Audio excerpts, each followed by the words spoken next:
peut-être pas autant, mais je dirais un bon paquet qui vont Bonjour. venir. Donc, si vous en êtes d'accord, on peut effectivement démarrer. Bon, qu'est-ce que je peux vous dire? Écoutez, voilà, on a donc notre ami Emmanuel. Donc voilà, écoutez, donc on démarre.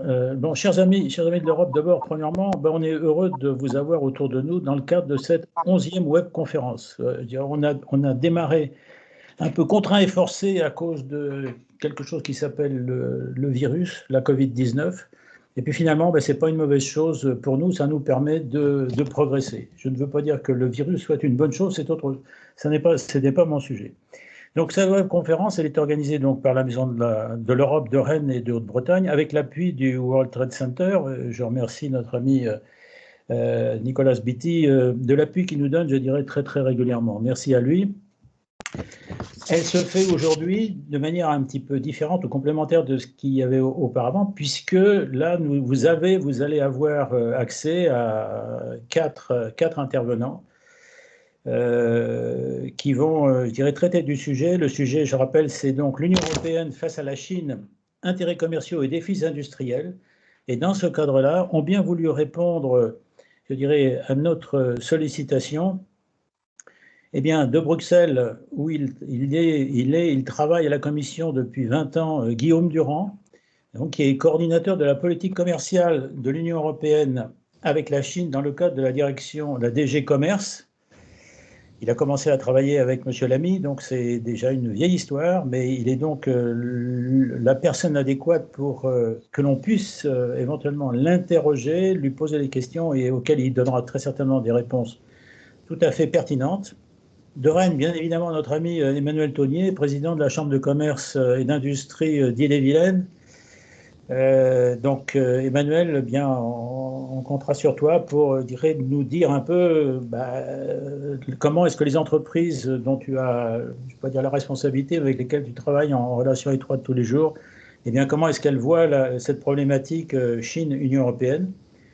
De Saint-Malo, on a notre ami Jean-Christophe Piot, donc, qui est président des conseils du commerce extérieur. Je vais dire un petit mot, vous m'excuserez, sur les conseils du commerce extérieur, puisque j'en suis également un ancien président du comité Bretagne avant Jean-Christophe. Donc, les conseils du commerce extérieur sont des hommes et des femmes qui sont en situation d'activité, qui ont travaillé ou qui travaillent à l'international et qui, dans ce cadre-là, vont conseiller à la fois les pouvoirs publics qui le demandent, les entreprises qui peuvent le souhaiter et bien évidemment aussi les étudiants.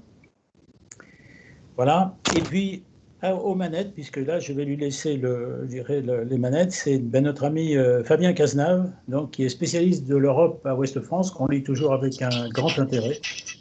Et pour, je dirais, poser la question d'un novice avant de vous laisser la parole, c'est de dire, si le consommateur que nous sommes trouve un intérêt à acheter des produits qui sont fabriqués en Chine, je pense qu'il commence à se rendre compte que, quelque part, en privilégiant uniquement l'aspect du coût, eh bien, on risque de perdre une grande partie de nos savoir-faire, une grande partie de notre indépendance industrielle, et en conséquence, parce que c'est lié, une partie de notre souveraineté économique, donc aussi notre souveraineté politique. Donc c'est toute cette problématique-là que je vais vous laisser traiter ensemble et que je vais écouter avec grand plaisir. Je vais fermer ma caméra, je vais faire comme tout le monde, n'est-ce pas? Et là maintenant, à partir de maintenant, je vous laisse en compagnie tous les quatre et on va vous écouter avec grand plaisir. Moi, je ne reviendrai qu'à la fin pour parler très simplement des nouvelles, des webconférences qui auront lieu ultérieurement. Voilà. Fabien, c'est à toi. Bonjour à toutes et tous. Merci beaucoup d'être nombreux à venir assister à cette visioconférence. Mon rôle je suis journaliste donc à Ouest France. Je fais partie des journalistes qui ont la chance de pouvoir traiter des affaires européennes à Ouest France. Nous sommes plusieurs là-dessus, que ce soit dans votre journal papier ou sur le site internet de Ouest France. Je vais avoir un rôle de modérateur. Moi, je vais peu parler. Juste pour commencer, deux choses. Premièrement, donc, comme a dit Michel Dorin, de la Maison de l'Europe, s'il vous plaît, en dehors des intervenants, on vous demande d'éteindre vos caméras et d'éteindre votre micro. ce qui évite d'une part que vous soyez mis en avant, alors vous n'en avez peut-être pas envie. Et puis deuxièmement, ça évite aussi les bruits parasites. Quand un intervenant est en train de parler, chat qui passe, qui miaule, si c'est un ronron, c'est forcément très agréable, mais enfin bon, c'est quand même un peu disturbing, comme diraient les Américains, c'est un petit peu déroutant. Donc merci de bien penser à quand vous bougez votre souris, vous voyez, il y a une sorte de petite caméra, et donc il faut que vous appuyez dessus pour désactiver votre image, et puis juste à côté également, désactiver le petit microphone, voilà, ce qui évitera les bruits parasites. Et puis, dernière chose par rapport à ça, ce débat va se dérouler une conférence débat en 2 parties. Une première partie avec nos 3 intervenants, qui va durer environ 45 minutes. Et puis, il y aura une deuxième partie avec vos questions. Et pour pouvoir poser vos questions, vos réactions, sur un sujet qui est souvent très réactif pour beaucoup de personnes, eh bien, écoutez, vous avez la possibilité, toujours dans cette petite barre en bas de votre écran, une petite barre grisée là. Donc la troisième, en partant de la droite, la troisième case, avec une sorte de petit message. Si vous appuyez dessus, vous ferez apparaître notamment une conversation. Et là, vous pourrez poser vos questions. Et moi, je vais surveiller cet endroit pour pouvoir relayer soit vos réactions, soit vos questions après. Voilà, donc j'en ai fini un peu sur les aspects, un peu présentationnels. Juste pour vous rappeler quand même qu'on discute quand même de la Chine, etc. Parce qu'en fait, en fin d'année, il a été signé un accord global sur les investissements entre l'Union européenne et la Chine. Cet accord a été négocié depuis 2013. Et donc, il a abouti en fin 2020, toute fin 2020. Et en fait, en regardant ça tout à l'heure, symboliquement, je me suis dit, c'est drôle quand même parce que on peut dire qu'il a commencé avant le Brexit et que l'accord a été conclu après celui du Brexit, ce qui est quand même pas une mince affaire. Mais comme le Brexit, j'ai l'impression qu'il va y avoir pas mal de suites qui seront à surveiller. Et notamment, il doit être validé encore par le Parlement européen. Ça va être un vrai moment assez fort parce que vos députés européens, ceux que vous avez élus en 2019, vont avoir droit à un peu de vie ou de mort sur cet accord, parce que sans leur accord, ça n'est pas possible. Et je vous invite à regarder sur le site de Ouest France. On a publié récemment 3 tribunes assez tranchées sur cet accord-là. On s'aperçoit qu'il y a quand même des positionnements très forts autour de cette question-là. Et enfin, dernière chose que je voudrais signaler, c'est que quand même la Chine, c'est le deuxième partenaire commercial de l'Union européenne. En 2018, si j'en crois les chiffres mis en avant par l'excellent site touteleurope.eu, cela représentait 210 milliards d'euros d'exportation pour nos entreprises, donc vers la Chine, et 394 milliards d'euros d'importation de la Chine vers l'Union européenne, soit une balance commerciale, si je ne suis pas trop mauvais en mathématiques, négative de 184 milliards d'euros.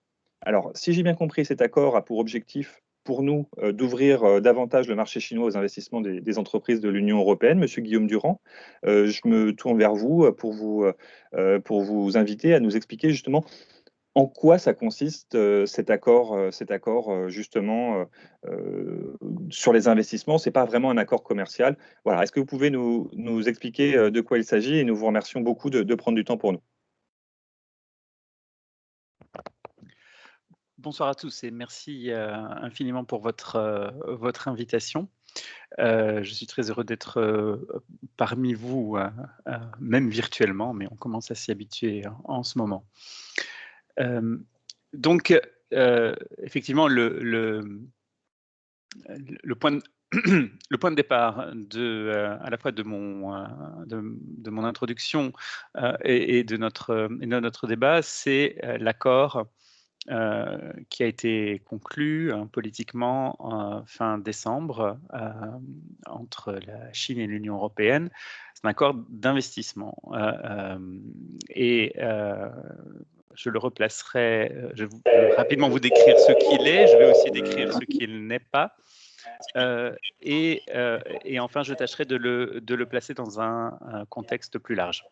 Alors, juste, excusez-moi, Guillaume, pour tous ceux qui ont leur micro ouvert, pensez bien à les fermer, ça évitera justement ces petits problèmes de son qu'on peut avoir. Merci beaucoup.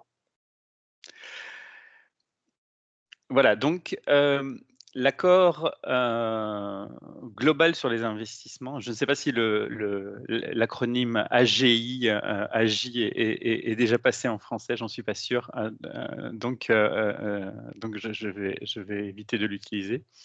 C'est l'aboutissement, comme vous l'avez mentionné à l'instant, Fabien, d'un long processus, puisque la décision de lancer ces négociations avec la Chine a été prise en 2013. Cette décision a été prise, comme on le fait pour la politique commerciale dans l'Union européenne, par les États membres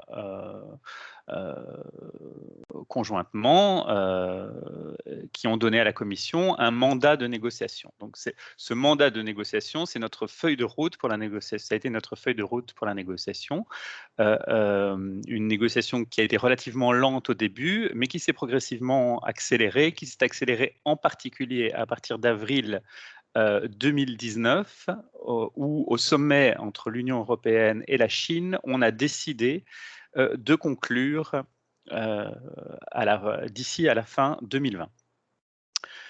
Donc, à partir de là, les négociations se sont beaucoup accélérées. On a eu des réunions de négociation pratiquement sur un rythme mensuel pendant plus d'une année, ce qui est particulièrement intensif. Et on est arrivé finalement à l'objectif politique qui était de conclure à la fin décembre 2020, tout à la fin, comme vous l'avez signalé, et juste un peu après l'accord Brexit.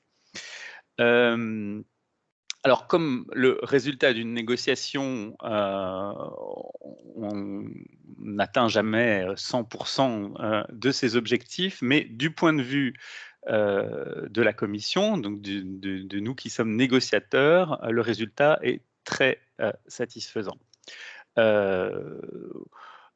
L'objectif général, c'est d'avoir un accès plus équitable au marché chinois et un ensemble de règles qui couvrent les investissements bilatéraux entre l'Union européenne et la Chine. Le premier objectif, c'est un objectif de rééquilibrage. La situation dont on part, c'est un marché européen largement ouvert sur la base de nos engagements pris à l'OMC et dont la Chine bénéficie, et un marché chinois d'une part plus fermé dans les faits et encore plus fermé si on prend en compte la base juridique internationale. C'est-à-dire que la Chine a libéralisé depuis son entrée à l'OMC assez considérablement son économie aux investissements étrangers. Mais il n'y a pas d'instrument international juridique qui couvre ces engagements. Donc la Chine pourrait se refermer dans tous les secteurs qu'elle a ouverts sans aucune contrainte. Donc l'objectif, c'est de sécuriser ces investissements et d'aller plus loin dans l'ouverture. Donc tout ce que la Chine a effectué comme libéralisation autonome depuis son adhésion à l'OMC il y a maintenant 20 ans, on le sécurise. Ça, c'est l'objectif, un des objectifs majeurs. On sécurise aussi les libéralisations à venir, puisque la Chine s'engage à ne pas revenir en arrière pour les secteurs qu'elle ouvrira par la suite. Du côté de l'Union européenne, et justement, comme on partait d'une situation assez déséquilibrée en notre faveur, nous avons fait un nombre, en termes de libéralisation, de concessions extrêmement limité. Et en tout cas très inférieur à ce qu'on fait généralement dans nos accords de libre-échange pour le volet libéralisation des investissements. Par ailleurs, l'autre aspect, c'est d'avoir des règles qui encadrent ces investissements. Donc des règles dans des secteurs où la Chine n'a pas ou très peu d'engagement jusqu'à présent. Le premier, un des obstacles fréquemment signalés par les investisseurs européens en Chine, c'est la question des transferts forcés de technologie. Que nous encadrons pour la première fois, qui sont d'ailleurs théoriquement illégaux en Chine, mais que nous encadrons pour la première fois par des règles internationales dans ce traité. Et nous avons donc un texte que nous pourrons faire respecter en la matière. Aussi, autre domaine très important. Je me permets, Monsieur Durand, ça veut dire que pour une entreprise, elle pourra s'appuyer sur ce texte-là pour vous demander de la défendre, c'est ça, ou comment ça fonctionne? Oui. Alors, il n'y aura pas de règlement des différends pour le moment directement pour les entreprises, mais un mécanisme de règlement des différends qui passera par l'Union européenne. Et donc, une entreprise ou plusieurs entreprises, si on voit que les règles sont régulièrement bafouées, pourront être défendues par l'Union européenne vis-à-vis de la Chine sur la base de ces engagements. Autre gros sujet en Chine, les entreprises d'État, fréquemment, souvent privilégiées par deux mécanismes, leur affiliation directe avec l'État chinois et les subventions, et qui, en pratique, fonctionnent bien souvent, trop souvent, comme des instruments de politique économique. Dans cet accord sur les investissements, nous avons obtenu de la Chine que ces entreprises d'État soient soumises à une obligation de non-discrimination vis-à-vis des opérateurs européens, qu'ils soient leurs fournisseurs, leurs distributeurs, leurs clients, etc. Donc ça, c'est un élément très important. Les entreprises d'État en Chine, on parle de 30% de l'économie chinoise, et en particulier de la très grande majorité des plus grandes entreprises chinoises.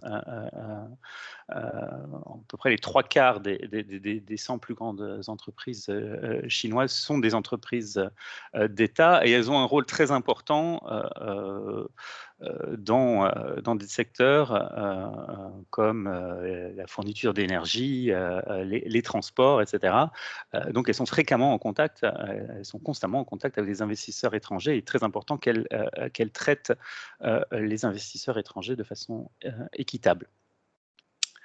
Nous avons aussi des règles en matière de transparence des subventions pour la première fois dans le secteur des services notamment, question importante pour rééquilibrer la concurrence en Chine. Comme je l'ai brièvement mentionné en réponse à votre question, Fabien, nous avons dans ce traité un mécanisme de règlement des différends solide, comme et surtout avec la nouvelle politique de l'Union européenne de vraiment renforcer la mise en œuvre des traités, nous avons aussi la volonté d'utiliser très ferme d'utiliser à l'avenir ce mécanisme de règlement des différends quand le traité sera. Alors c'est justement une question de Sylvie qui nous a posé cette question-là dans le channel Conversation, et je la remercie. Elle nous pose justement la question de quel type de sanction est prévu dans l'accord en cas de non-respect par la Chine de ses engagements. Est-ce que vous avez des sanctions, ou on va passer par une instance pour pouvoir discuter? Alors, le mécanisme de règlement des différends, c'est un peu comme à l'OMC, hein, c'est bilatéral, mais c'est un peu comme à l'OMC. Donc, on a un tribunal arbitral, un arbitre chinois, un arbitre européen et un président neutre qui tire des conclusions, et ces conclusions sont lient juridiquement les parties. Et en cas de non-respect, on peut imposer des rétorsions. Et ces rétorsions portent sur le contenu de l'accord, c'est-à-dire qu'on peut revenir sur des engagements de façon proportionnée aux dommages subis. Et alors, quel est le type parce que c'est, comme vous avez dit, c'est une politique qu'on mène. Il y a eu un changement un petit peu de braquet de la part des États membres par rapport à la Chine. Voilà. Comment est-ce que ça se place dans ce cadre un peu plus global, justement, de la politique commerciale de l'Union européenne, puisque la Commission est responsable de cette politique commerciale au nom des 27.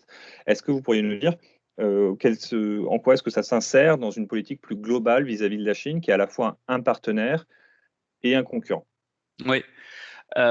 Là, vous faites assez directement référence à ce qui est le cadre aujourd'hui de notre action vis-à-vis de la Chine, c'est-à-dire ce qu'on appelle la communication conjointe qui date du 12 mars 2019, communication conjointe du haut représentant pour la politique extérieure et de la Commission, et qui définit une nouvelle vision stratégique pour la Chine. Cette vision de 2019, qui est toujours le cadre de notre action, est importante parce qu'elle donne la complexité, elle donne à voir la complexité de nos relations avec la Chine, puisqu'elle qualifie la Chine à la fois d'un partenaire de coopération, ça c'est plutôt pas dans le domaine commercial, mais dans des domaines importants comme le changement climatique, comme un partenaire de négociation. Donc c'est bien là, dans ce cadre-là, qu'on se place avec cet accord d'investissement. On a aussi d'ailleurs conclu l'année dernière un accord sur les indications géographiques avec la Chine, donc la protection des AOC, AOP, hein, comme on les connaît en France.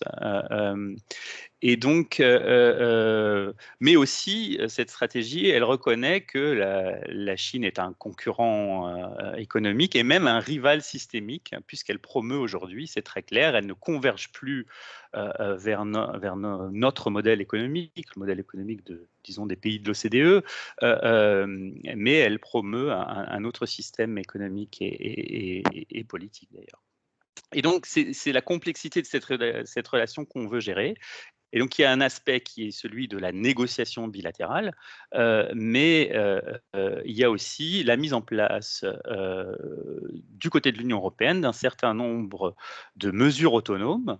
Vous avez sans doute entendu parler du règlement européen sur le filtrage des investissements, qui est entré complètement en vigueur en novembre dernier. Donc ça, c'est un instrument important pour qu'on puisse, entre pays européens, parler de ce sujet et de quels investissements posent un problème pour la sécurité en Europe. Vous vous rappelez d'investissements qui sont passés un peu en catimini et comme comme l'investissement chinois dans le port du Pirée, par exemple, un domaine stratégique des ports. Parce que pour l'instant, l'Allemagne, par exemple, a pris des décisions par rapport à ça. L'Allemagne qui, comme le faisait remarquer Michael, a un excédent avec la Chine. Ils vendent beaucoup de machines à outils là-bas. Est-ce que, justement, aujourd'hui, ils veulent essayer de contrôler et empêcher qu'il y ait des prises de contrôle de la part de ces mastodontes chinois par rapport à ces petits champions nationaux que nous avons en Europe? Est-ce que c'est complémentaire ou est-ce que c'est une protection qui est différente? Alors, on a des mécanismes de filtrage des investissements au niveau national qui existent pour le moment dans 15 pays de l'Union européenne. 8 autres États membres sont en train d'adopter des législations dans ce sens. Et au niveau européen, on a un mécanisme qui est un mécanisme d'échange d'informations en la matière et de coopération en la matière pour que la Commission ou un État membre soit informé d'investissements étrangers dans d'autres États membres et, le cas échéant, puisse s'en saisir et signaler un intérêt stratégique. Donc, c'est vraiment une forme de mise en commun de ce qui existe au niveau national dans ce lien très important entre investissement et sécurité. C'est un nouveau sujet pour l'Union européenne. Et l'accord sur les investissements ne change rien en la matière, puisqu'il s'agit d'une question de sécurité et on a bien sûr toute marge de manœuvre en la matière. Dernière question très rapide avant de passer à nos autres invités. Est-ce que c'est dans ce cadre de cet accord-là que vous avez, par exemple, la reconnaissance d'AOP ou de choses comme ça qui protègent un peu les produits français, ou c'est encore un autre accord? Non, c'est un autre accord qu'on a conclu l'année dernière. Il a été signé en septembre 2015. Il a été adopté par le Parlement, lui. Pour celui-ci, c'est déjà fait.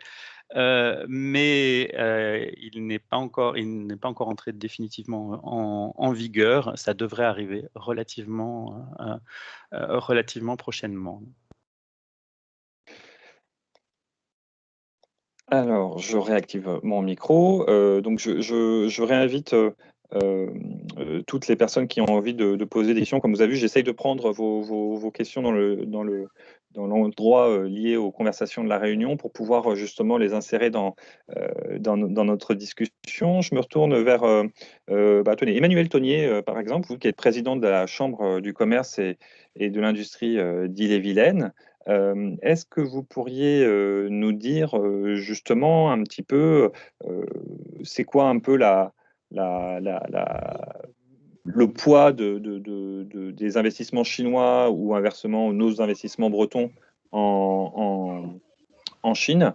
Est-ce que vous pourriez nous dire un petit peu ça? Puis comment est-ce qu'on réagit justement les entreprises qui sont membres de la Chambre du commerce et de l'industrie de votre département? Comment est-ce que les entreprises brétiliennes ont réagi? Oui, bonsoir à toutes et tous. Merci pour ce propos liminaire. Effectivement, ces nouveaux accords sont très importants parce qu'ils, alors, vu de mon œil de béotien, ils permettent de rééquilibrer une situation de balance commerciale qui était franchement très déséquilibrée. Donc, l'État français et européen a remarqué que depuis 3 à 4 ans, les investissements chinois avaient baissé. Et il était donc de bon ton que les investissements chinois se poursuivent sur nos territoires, ne serait-ce que pour compenser ces déficits structurels commerciaux contre lesquels nous ne pouvons pour le moment pas grand-chose. Ensuite, et vous l'avez dit, ces accords vont permettre de protéger un petit peu nos entreprises. Aujourd'hui, la grande crainte que nous avons et que nous avons eue et identifiée dès le début de la pandémie, c'était que, et c'est d'ailleurs ce qui est en train de se passer, les Chinois sont en train d'en sortir beaucoup plus vite que nous. On voit bien que les bateaux sont pleins, l'atelier du monde a repris. D'ailleurs, le cours et le coût des conteneurs entre la Chine et l'Europe est en train d'exploser. C'est bien parce qu'il y a l'activité a reprise et le danger, c'est que nos entreprises et notre économie qui est toujours un petit peu plus lente, elle suit toujours un peu la reprise aux États-Unis, elle est encore plus lente pour reprendre parce que nous sommes encore en pleine pandémie. Et le danger, c'est que nos entreprises soient fragilisées. Et donc, il est essentiel qu'effectivement, les pays européens, et j'entends qu'ils communiquent beaucoup entre eux pour veiller à ce que ces entreprises un peu fragilisées ne soient pas des proies un peu trop faciles. Et c'est réellement un danger aujourd'hui. Alors, pour revenir à notre territoire breton, alors, sur les 184 milliards d'euros de déficit dont vous parliez, Monsieur Cazenave, la France, c'est un peu plus de 30 milliards avec la Chine. Bretagne, finalement, c'est plutôt équilibré comme situation. Nous avons des investissements chinois importants. Il y en a un que vous connaissez tous qui se situe à Carré, qui est dans le lait et la poudre de lait, qui est historique. Mais il y en a d'autres un peu plus discrets, souvent tournés autour de l'agroalimentaire. Parce que là, sur le coup, et pour le coup, sur l'agroalimentaire, nous avons une balance commerciale avec la Chine qui est très excédentaire pour notre territoire breton. Et c'est une force, mais il faut y veiller, car quand nous allons travailler là-bas, et vous le savez tous, et c'est toujours été vrai, et ces nouveaux accords vont nous protéger un peu plus, quand on va travailler en Chine, généralement, on vous dit, il vous faut un partenaire. Il faut trouver une entreprise partenaire, il faut faire une JV, une joint venture. Et il faut effectivement faire des transferts de technologie. Alors moi, j'ai souvent posé la question à des grands industriels qui transféraient leur technologie dans le cadre de ces joint ventures en Chine. Et la réponse qu'ils me faisaient, c'est qu'ils étaient un peu obligés de procéder ainsi, mais le secret, pour ne pas tout perdre, c'était d'être innovant. C'est-à-dire que c'est la course à l'innovation. On en a parlé un peu tout à l'heure sur la qualité des AOP, la marque notamment dans le luxe, qui est pour nous en France un domaine favorable pour notre balance commerciale. La marque, l'innovation, la qualité de nos produits, c'est ce qui nous permettra de ne pas nous faire totalement plumer, car vous savez que le négoce, le commerce, est dans l'ADN des Chinois beaucoup plus que dans celui des Français. Donc nous devons y aller bien conseillés, en bien préparant nos exportations et en ayant un cadre protecteur, et c'est celui qu'il me semble avoir été aujourd'hui, en tout cas mis sur les rails depuis Alors justement, Monsieur Tonnier, j'ai une réaction de Swazig qui parle justement des entreprises sur les risques en matière alors d'IP, donc je suppose que c'est propriété intellectuelle, marque ou brevet, qui oblige à être vigilant. Elle nous dit les routes de la soie ouvrent des opportunités aux contrefacteurs de livrer des petites quantités très aisément de contrefaçon. Est-ce que c'est quelque chose auquel nos entreprises font face sur notre territoire, sur ce territoire ou pas. Et puis, je réinvite encore une fois toutes les personnes qui n'interviennent pas à penser, non, alors vous avez pour la plupart éteint votre micro, c'est chouette, mais également à éteindre votre caméra, parce que comme ça évitera de pomper trop d'énergie et trop de données, voilà, et ce qui nous permettra d'avoir une connexion encore meilleure. Donc, merci beaucoup à vous d'avance. Je vous redonne la parole, Monsieur Tony. On rappelle d'ailleurs une chose qu'on oublie, mais nous sommes sur le même continent que la Chine. Parce que dès qu'on parle de relations commerciales avec la Chine, on parle forcément d'avions, et d'ailleurs qu'on a bien utilisé quand il fallait faire venir des masques très rapidement, comme quoi ça sert quand même, les liaisons aériennes, mais on parle surtout de liaisons maritimes. Et les liaisons maritimes, quand on regarde un peu qui contrôle aujourd'hui les 3 grands consortiums de transport de marchandises, ce sont les Danois, ce sont la CMA-CGM, les Français, ce sont les Hollandais, mais les Allemands aussi, avec Hapag-Lloyd, mais ce sont pas beaucoup les Chinois. Et les Chinois, avec cette route de la soie, sont en train d'essayer de rétablir une connexion terrestre qui est compliquée quand même. Hein. Vous vous rendez compte que ce train, ou ces 3 liaisons possibles, traversent des pays qui politiquement sont quand même très instables. Moi, je suis volume qui transite aujourd'hui par la mer. Les nouveaux porte-conteneurs qui amènent de la marchandise en Europe, c'est au maximum, et les plus gros d'entre eux, 18 000 équivalents 20 pieds, c'est-à-dire 18 000 conteneurs de 20 pieds par voyage. Avant que la route de la soie et les trains qui vont y circuler remplacent ces volumes de transport, c'est pas possible en fait. Les trains seront un appoint, un backup, un secours. Imaginons qu'il y ait une crise politique en Égypte, le canal de Suez est fermé, les Chinois ont une alternative pour envoyer leurs marchandises. Mais aujourd'hui, on voit bien que ce sont les produits plutôt riches, à grande valeur ajoutée, qui transitent via ces liaisons ferroviaires, notamment les produits d'électronique, et pas les produits dits pauvres, avec une valeur ajoutée un peu plus faible, ceux qui ont d'ailleurs tué notre industrie européenne. Et alors justement, par rapport est-ce que vous avez des exemples chez vous dans les entreprises brétiliennes? Alors pour ceux qui ne sont pas d'Ille-et-Vilaine, les Brétiliens, ce sont les habitants de l'Ille-et-Vilaine. Ça a été voté il y a quelques années lors d'un vote. Comment est-ce que les entreprises brétiliennes justement réagissent par rapport à la Chine, justement? Est-ce qu'elles sont plus concernées par une concurrence intra-européenne que par la concurrence des produits chinois ou pas? Par exemple, est-ce qu'on se fait la guerre, par exemple, vous nous parliez dans le secteur agroalimentaire, est-ce qu'on se fait la guerre entre Européens quand on va commercer en Chine? Je ne crois pas. Moi, je reprends l'exemple de M. Fontanet, ancien président des Silor. Il y a quelques années, M. Fontanet, c'était à Saint-Malo d'ailleurs, je ne sais pas si vous y étiez, M. Pion, il avait animé la journée de produits en Bretagne. Produits en Bretagne, on parle de tous les produits, mais on y parle aussi beaucoup d'agroalimentaire. Et Xavier Fontanet avait suggéré aux entreprises d'agroalimentaire de Bretagne de ne pas trop se disperser, en suggérant d'ailleurs que nous allions plutôt chasser en meute dans ces pays-là, et nous nous concentrions peut-être rien que sur la zone de Shanghai. Shanghai, ça suffit largement à toute l'entreprise agroalimentaire bretonne. Vous voyez, il faut rester assez modeste. Mais aujourd'hui, nous avons eu quelques événements très favorables pour notre industrie agroalimentaire et notre élevage aussi, à la faveur de quelques grippes porcines qu'il y a eu en Chine. D'ailleurs, vous entendez, il n'y a plus aucun problème avec le cochon en Bretagne. Forcément, nos exportations marchent très fort vers la Chine. Vous allez sourire, mais on envoie des porcelets par avion depuis Brest vers la Chine. Donc il y a une vraie reconnaissance de l'agroalimentaire breton. On est presque plus reconnu en Chine que nos pauvres agriculteurs en France eux-mêmes, voyez-vous? Direct. Mais nous avons sur ces trafics de marchandises et de produits agroalimentaires une vraie force, une vraie renommée, une grande réputation, notamment grâce à notre traçabilité. Et je pense qu'on ne se fait pas beaucoup de concurrence entre Européens. Il y a suffisamment de place, encore une fois, en Chine quand on sait arriver avec des produits de qualité.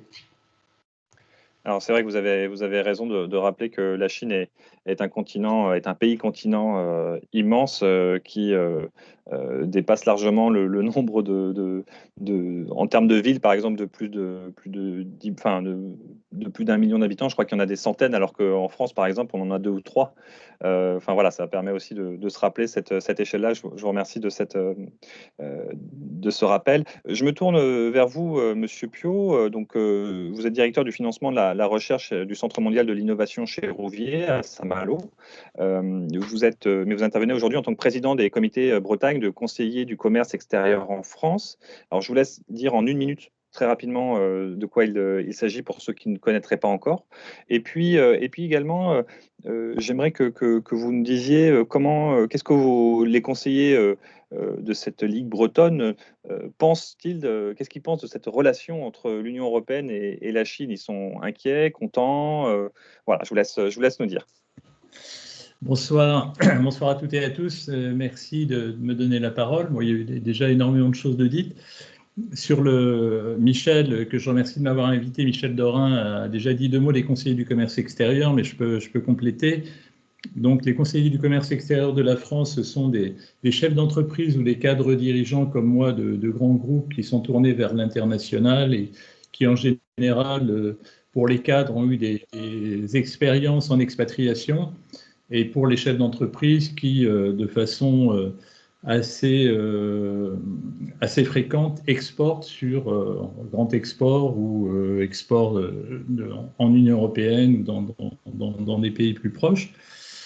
Donc, on a une 50aine de conseillères et de conseillers en Bretagne, avec pour mission, donc on est nommé par le Premier ministre, par décret, et nos missions sont, Michel l'a souligné, donc l'attractivité du territoire breton en ce qui nous concerne, le parrainage d'entreprises TPE, PME, primo-exportatrices, parrainage qui est complètement gratuit puisqu'on est bénévole et on s'inscrit complètement dans la team France Export auprès de Bretagne Commerce International, Business France, BPI, CCI, les douanes, etc. On fait du parrainage, on fait de la formation jeune à l'international et du conseil au pouvoir public à partir du moment où il y a des dispositifs qui ne nous semblent pas complètement adaptés ou quelques trous dans la raquette par rapport aux dispositifs de soutien à l'exportation. Donc on a eu quelques succès dans ce domaine-là. Donc voilà un petit peu. Alors ce qui est très intéressant, c'est que c'est surtout un réseau de 4300 conseillers du commerce extérieur répartis sur le monde entier et qui sont tous rattachés aux missions économiques des ambassades et des consulats de France dans le monde. Donc c'est un réseau fantastique, c'est une porte d'entrée sur le monde également dont il ne faut pas se priver. Donc le réseau CCE breton est interconnecté avec l'intégralité des réseaux CCE du monde entier. Donc voilà pour les conseillers et les conseillères. Moi, je ne suis pas un spécialiste de la Chine. Par contre, il me remonte pas mal de remarques de la part de conseillers qui sont des chefs d'entreprise des 4 départements bretons et qui sont dans des domaines d'activité extrêmement variés, de l'agroalimentaire aux hautes technologies, en passant par tous les métiers qu'on peut imaginer de technologie, montage de chaînes de prod, etc. Vous parliez, on a dit que le rapport n'était pas aujourd'hui équilibré, et c'est vraiment la sensation très très forte, en particulier dans ce contexte de pandémie. On a quand même un virus chinois qui se promène partout sur la planète, et la Chine qui nous fournit des masques, qui fait une grande offensive diplomatique à base de vaccins, etc. Enfin, à la fois, je suis l'origine de la pandémie et votre sauveur. Donc voilà, il y a un peu de défiance et d'agacement de la part des populations en général, pas des entrepreneurs en particulier.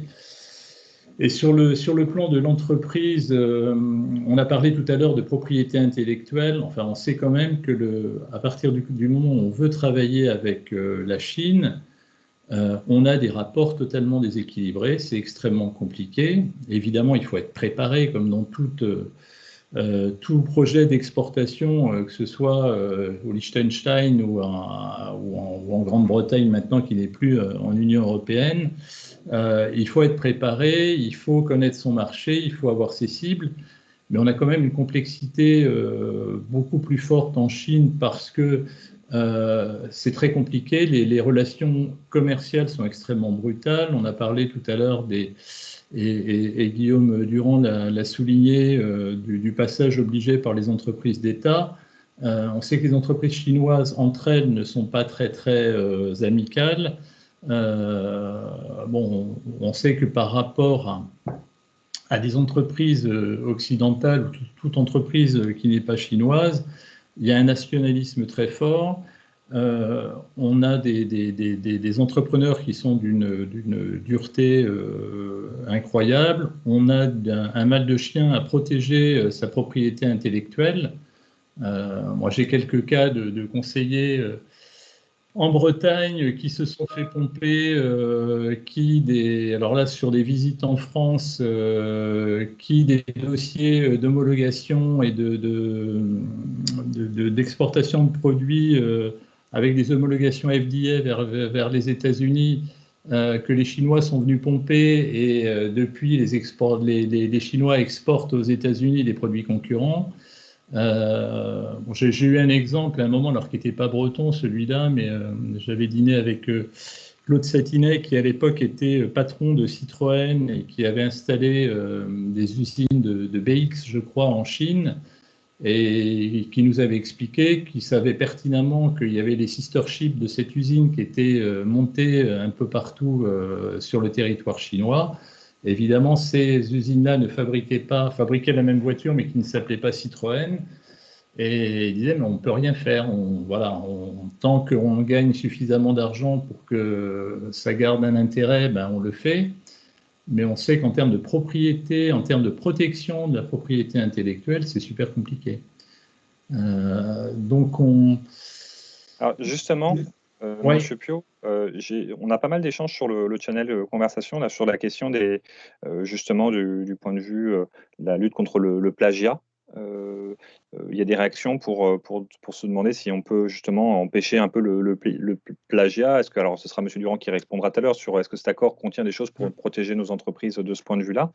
Mais on nous fait remarquer aussi que ce soit MLS ou Swazig, que les Chinois sont plus forcément sont plus un pays pauvre. Ils sont même depuis 20 ans quasiment le premier pays déposant de brevets. Voilà. La même chose en matière de marque. Alors, justement, comment est-ce que vos adhérents voient ce changement de paradigme? Justement, avant, on regardait un peu la Chine de haut, et puis maintenant, en fait, ils sont au même niveau que nous, et tant mieux d'ailleurs pour eux. Voilà, c'est une bonne nouvelle pour eux. Mais comment est-ce que nos entreprises s'adaptent à cette nouvelle concurrence? Il y a deux aspects. Le fait que la Chine monte en puissance, parce qu'aujourd'hui, on rêve un petit peu sur un marché d'1,4 milliard d'habitants. En réalité, quels sont les habitants qui ont de l'argent réellement, qui sont des consommateurs avec les moyens? Il y en a, on disait qu'il y en avait 35 millions, je pense qu'il y en a beaucoup plus aujourd'hui, mais néanmoins, on est très loin du 1,4 milliard. Donc, mais on a effectivement des consommateurs pour des produits à valeur ajoutée. Il faut juste bien cibler son marché.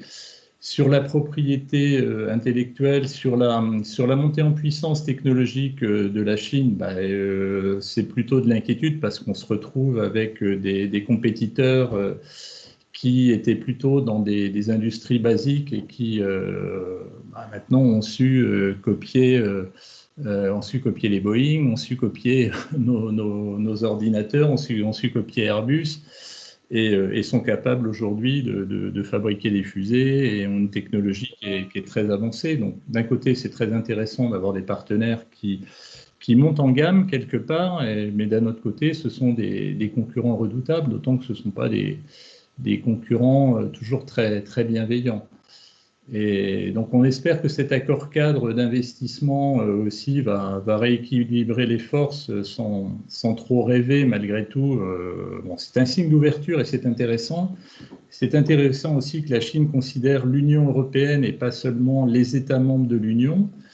Après, moi je crois qu'on est encore loin du but puisque on est content, on a signé un accord cadre, mais je crois que vraiment ce qui va rendre riche et concret cet accord, ce sont les annexes. Et les annexes, si j'ai bien compris, vont être rédigées à partir du mois de mars. Je crois que les annexes concernent chaque État membre avec la Chine pour les ratifications. Donc j'entrevois, voilà, on a démarré en 2013, on est en 2021, on ira sans doute plus vite pour les annexes, mais je laisserai Guillaume Durand répondre à ça. Mais je pense qu'on est encore parti pour quelques années avant que cet accord cadre, non, il me dit non, bah, tant mieux, soit vraiment porteur de concret pour nos entreprises. Donc, il y a l'aspect s'implanter en Chine, investir en Chine qui est intéressant. Si on arrive à faciliter ça, à éviter la fourche codine des entreprises d'État, donc faciliter ces implantations en Chine, tout le monde attend ça avec beaucoup d'intérêt. De l'autre côté, on a parlé de la réciprocité des implantations chinoises en France, et pour nous en Bretagne, ce qui est intéressant aussi. Mais vous avez parlé des filtres. Je crois qu'ils ne sont pas tous les mêmes dans tous les pays, mais je crois que le pourcentage autorisé est devenu assez bas en France. Je crois qu'on est passé de 35% à quelque chose comme 10% aujourd'hui. Donc on resserre, on verrouille, ce qui est bien aussi pour protéger nos joyaux, nos fleurons, nos entreprises. Mais le fait qu'on n'ait pas une unicité de filtrage, alors peut-être qu'on tend vers aujourd'hui, mais est-ce que c'est pas un problème qui à terme va se transformer en problème concurrentiel entre États membres qui, en fonction des filtres, attireront ou pas des capitaux chinois? Voilà, c'est une question qui est posée aussi.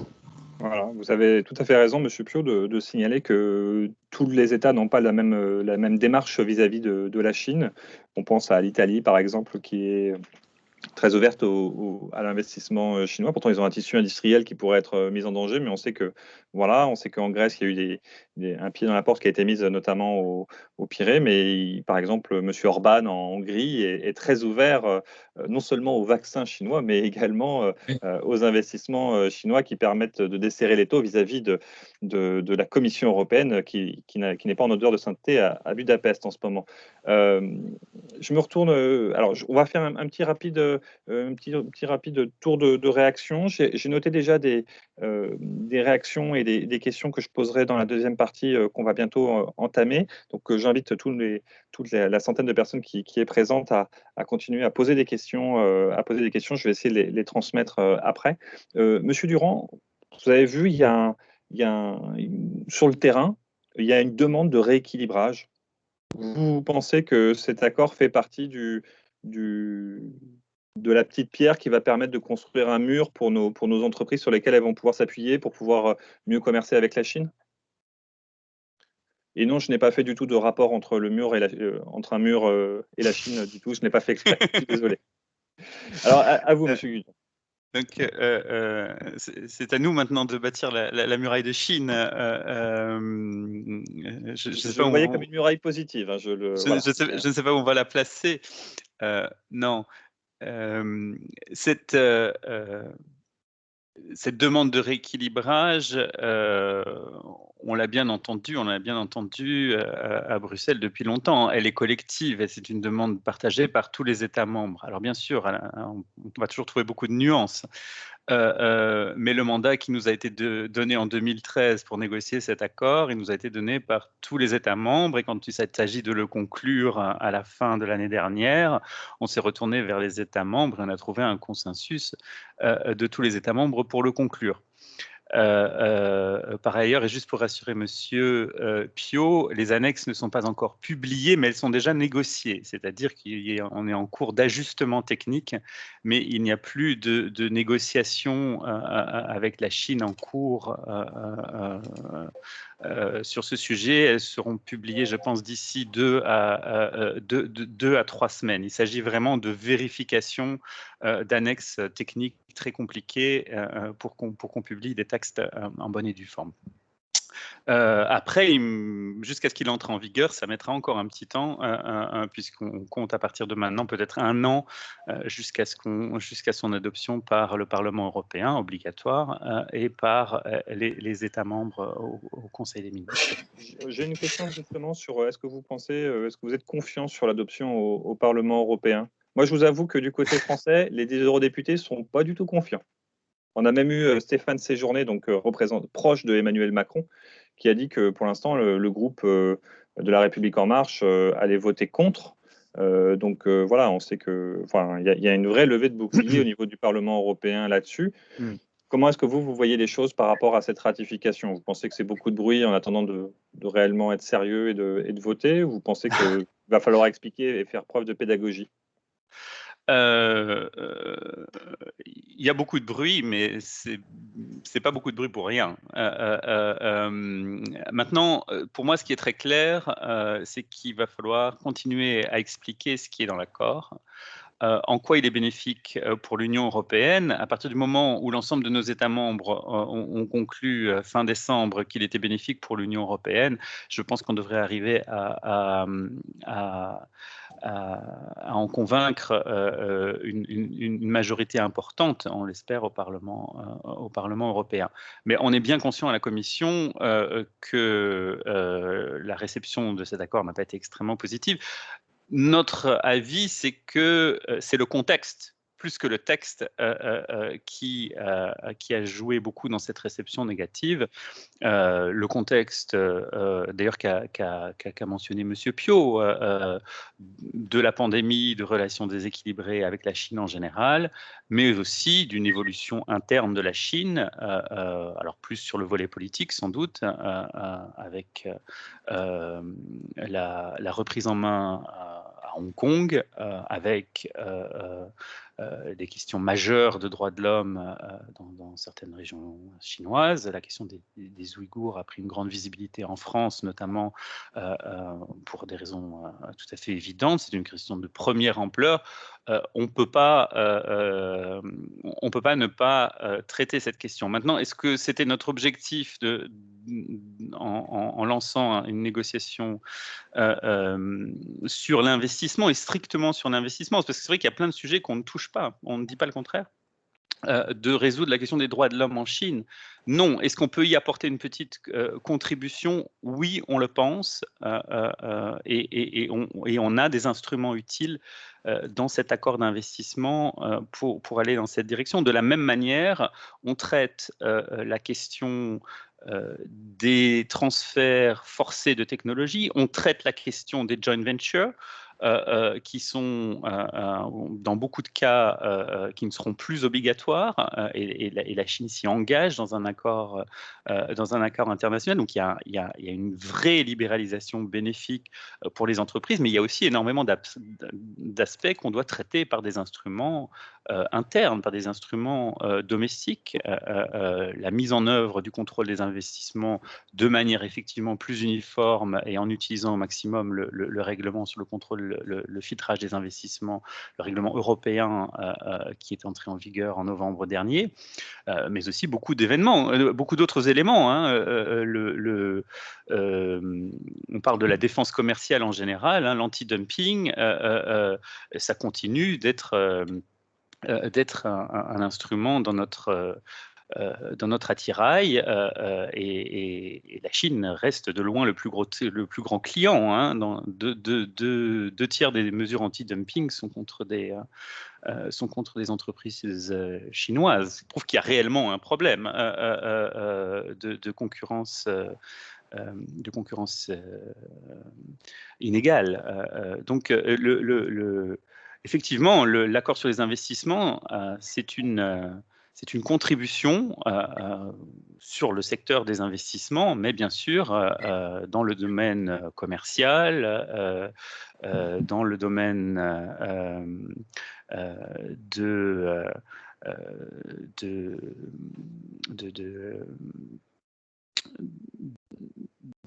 différents. Je ne suis pas d'une grande aide, je suis désolé.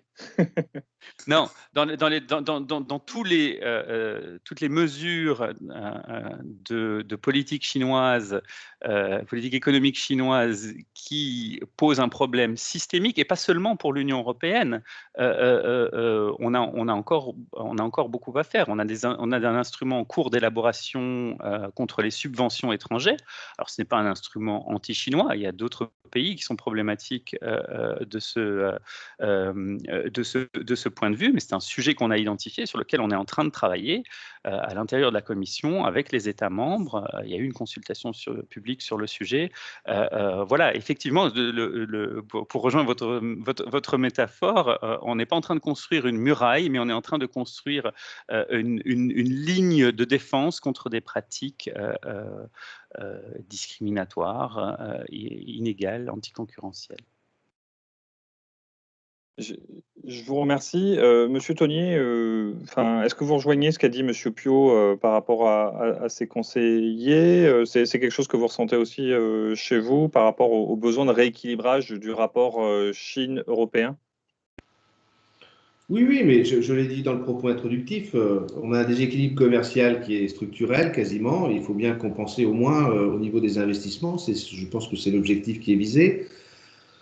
Maintenant, il y a des questions de géopolitique qui m'échappent un peu dans cette histoire. Est-ce que j'ai cru comprendre que les Américains n'étaient pas très contents, ou plutôt comptaient beaucoup sur l'Europe dans leur nouvelle zone commerciale vis-à-vis de la Chine, et le fait que, et c'est bien d'ailleurs, que nous affranchissions un peu des États-Unis et nous allions directement traiter avec les Chinois, doivent les embêter beaucoup. En même temps, encore une fois, et j'ouvre juste une parenthèse, heureusement que nous sommes dans l'Europe.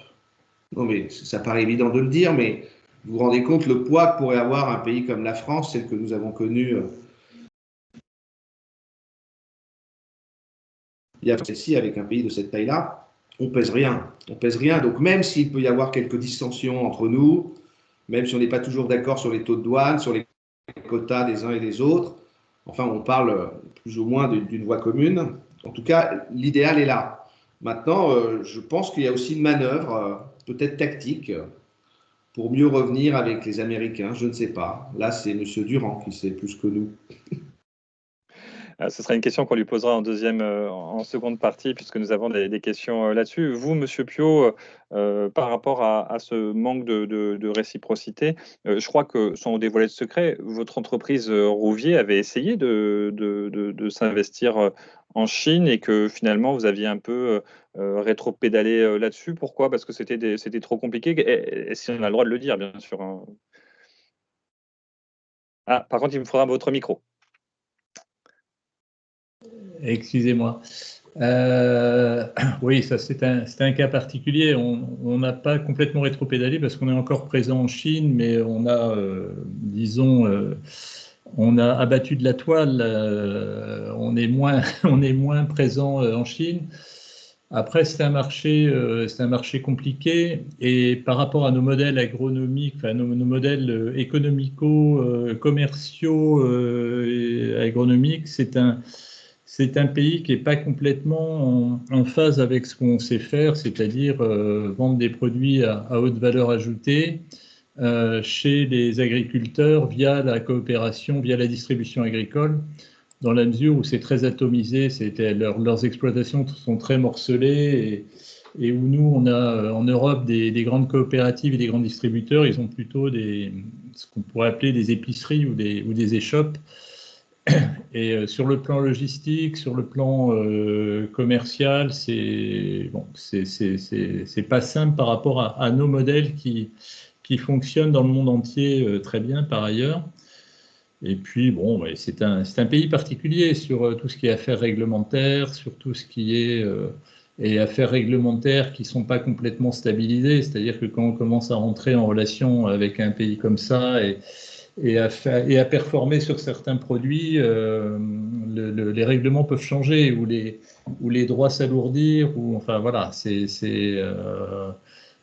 un pays qui est vraiment très, très particulier. Mais je pense que notre exemple, à nous, n'est pas forcément symptomatique de tous les problèmes que peuvent avoir des PME bretonnes ou autres, d'ailleurs, mais qui sont clairement des problèmes, surtout les sociétés un peu technologiques, qui sont des problèmes de plagiat, de copie, de difficulté à protéger leur technologie, leur formulation, leurs produits.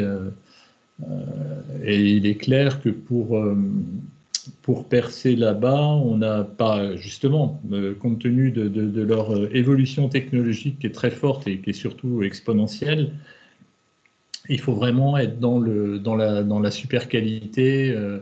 Je crois que c'est Emmanuel Tenier qui a parlé du porc breton. Donc, sans être dans le grand luxe, on est quand même dans la qualité agroalimentaire qui est reconnue mondialement et du coup par la Chine aussi. Donc, c'est important de faire des produits à haute valeur ajoutée pour pouvoir percer sur ce marché.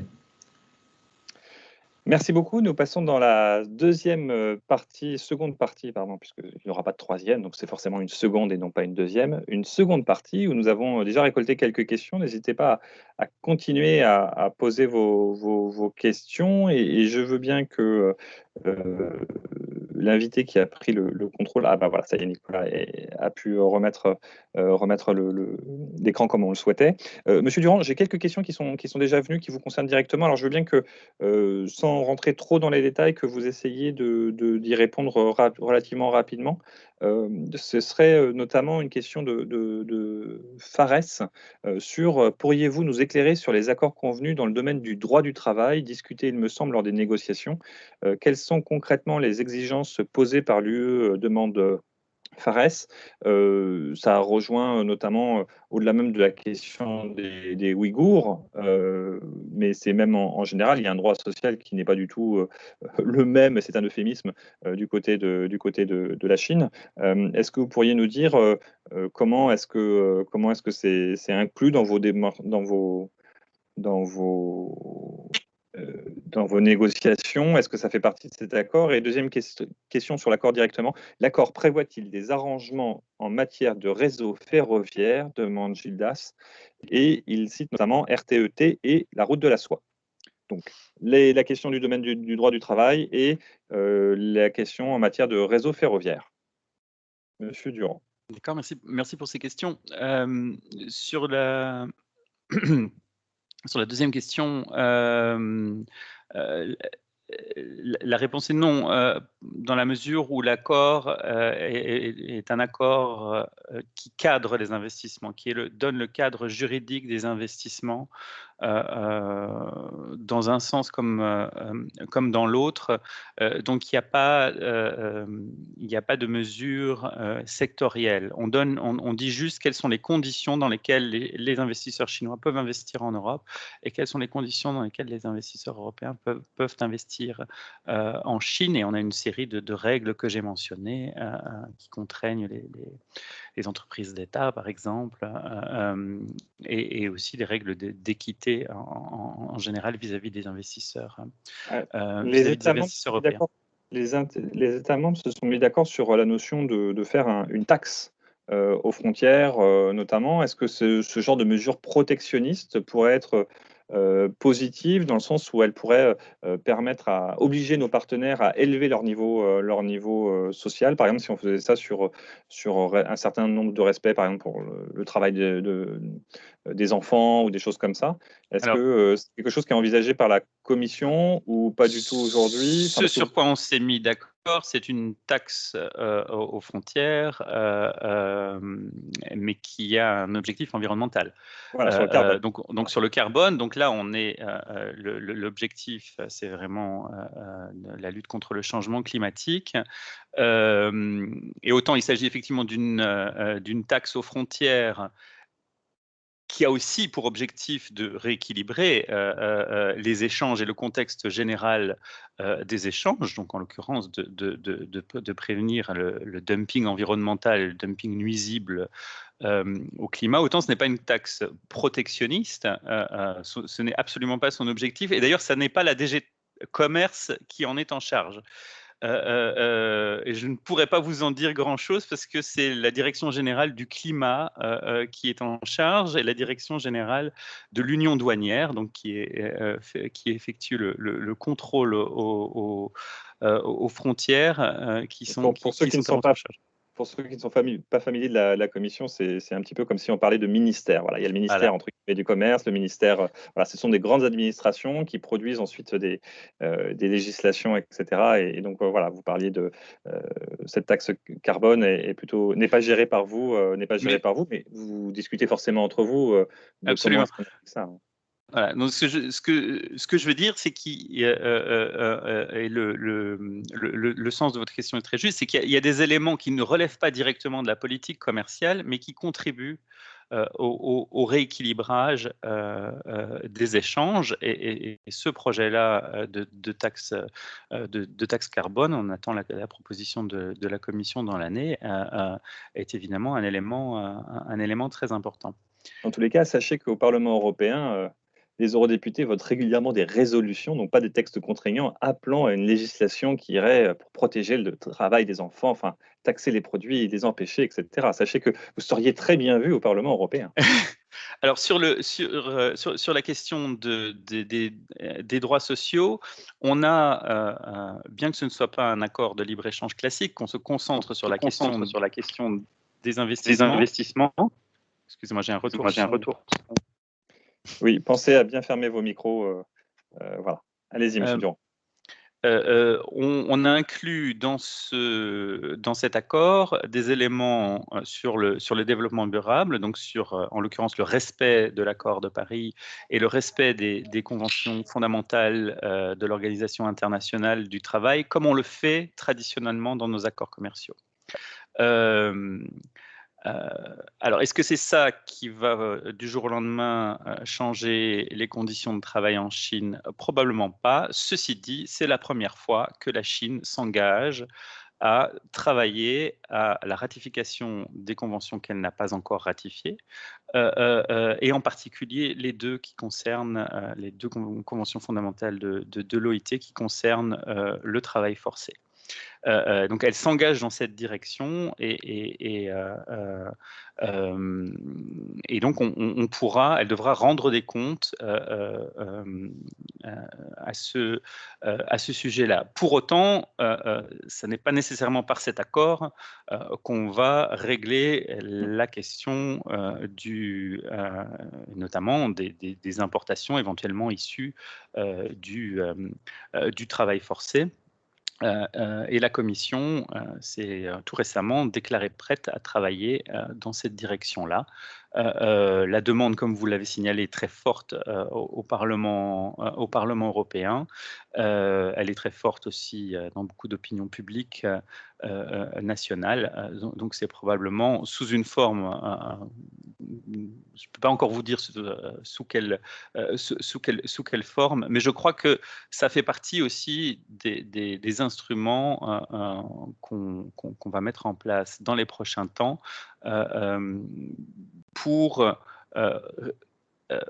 aussi bien montrer que On a l'aspect bilatéral dans ce qu'on fait avec la Chine. Il y a des choses sur lesquelles on peut s'accorder, on veut s'accorder et avoir un instrument conjoint, comme cet accord sur l'investissement. Et il y a des choses qu'on doit faire de notre côté, parce que ce n'est pas dans la négociation avec la Chine, fondamentalement, qu'on va résoudre la question de l'importation de produits issus du travail forcé. La Chine nie évidemment qu'il y a du travail forcé en Chine, donc il n'y a rien à discuter directement sur ce sujet avec la Chine. Alors, je me tourne vers nos deux autres invités. On a une question, alors je ne sais pas, vous n'êtes pas forcément spécialiste de ça, mais vous allez peut-être, c'est une question qui est intéressante, qui a été posée par Damien tout à l'heure, qui dit comment faire pour qu'un port français, Le Havre par exemple, alors je sais bien que Le Havre n'est pas en Bretagne, mais voilà, récupère le flux chinois qui aujourd'hui passe par les Pays-Bas, notamment le grand port de Rotterdam. Est-ce que justement aujourd'hui est-ce qu'on pourrait s'organiser nous au niveau français pour permettre justement de récupérer un petit peu ces flux, où aujourd'hui la bataille est déjà perdue parce que le port de Rotterdam est tellement important du point de vue logistique que tout est organisé et que les entreprises chinoises vont forcément passer par là. Est-ce qu'il y a encore des choses à gagner? Le Havre, à titre de comparaison, c'est 6 millions de... Non, c'est moins que ça, c'est 3 millions de conteneurs par an, quand Rotterdam, c'est 13. Il y avait une question tout à l'heure sur la route de la soie, et c'est sur les liaisons ferroviaires qu'on a un peu sauté. C'est vrai que c'est important. Encore une fois, les Chinois cherchent à retrouver une forme d'indépendance sur le transport et la logistique. C'est un élément essentiel dans les importations et les exportations. Et cette liaison ferroviaire, bien qu'elle n'aura jamais les capacités du transport maritime, elle permet aujourd'hui d'arriver au cœur de l'Europe, puisque ces routes de la soie arrivent à Duisbourg. Duisbourg, c'est le plus grand port fluvial d'Europe, qui est à quelques enclavures de Rotterdam. Vous voyez, tout ça arrive au cœur de l'Europe, et notamment de la Ruhr, pas très loin. Et l'idée qui avait germé à une certaine époque, parce que les interconnexions ferroviaires, malheureusement, fret SNCF aujourd'hui ne représente quasiment plus rien. Je vous rappelle qu'en Bretagne, 25% des marchandises qui sortaient de Bretagne il y a encore une vingtaine d'années, rentraient par le fer et sortaient par le fer. Aujourd'hui, c'est moins de 3%. Il existe des solutions. Il y a quelques logisticiens un peu audacieux comme l'AE qui se sont lancés vers des liaisons vers Lyon, vers le sud de la France, etc. Mais peut-être que, et je pense à vous, à Saint-Malo, il y a peut-être une idée beaucoup plus fine, c'est d'avoir des bateaux qui rentrent directement vers les Pays-Bas et rentrent vers Duisbourg et là vont attraper cette liaison ferroviaire vers la Chine. Encore une fois, les bateaux, c'est comme les trains, on les remplit à l'aller, mais il faut les remplir au retour aussi. Or, aujourd'hui, le flux est beaucoup entrant et c'est bien le gouvernement chinois qui finance avec constance cette liaison ferroviaire, mais les boîtes ferroviaires doivent repartir avec de la marchandise. Donc, il y a de réelles opportunités. J'ai bien peur que ce ne soit pas la solution ferroviaire la plus rapide, mais par contre, à une certaine époque, on avait regardé si une liaison entre Saint-Malo et via Rotterdam rentrer jusqu'à Duisbourg était une solution pour les entreprises bretonnes qui cherchaient à exporter. Je pense qu'il faut continuer à réfléchir à ça. Et puis, juste un point sur, non pas la production, parce que l'impact environnemental complexe à calculer d'ailleurs. Moi, je peux vous parler du domaine que je connais un peu mieux, puisque, vous l'avez compris, la logistique internationale et le transport, c'est un peu notre métier au travers des logiciels que nous développons. Nous essayons aussi d'évaluer l'impact du transport en termes d'environnement.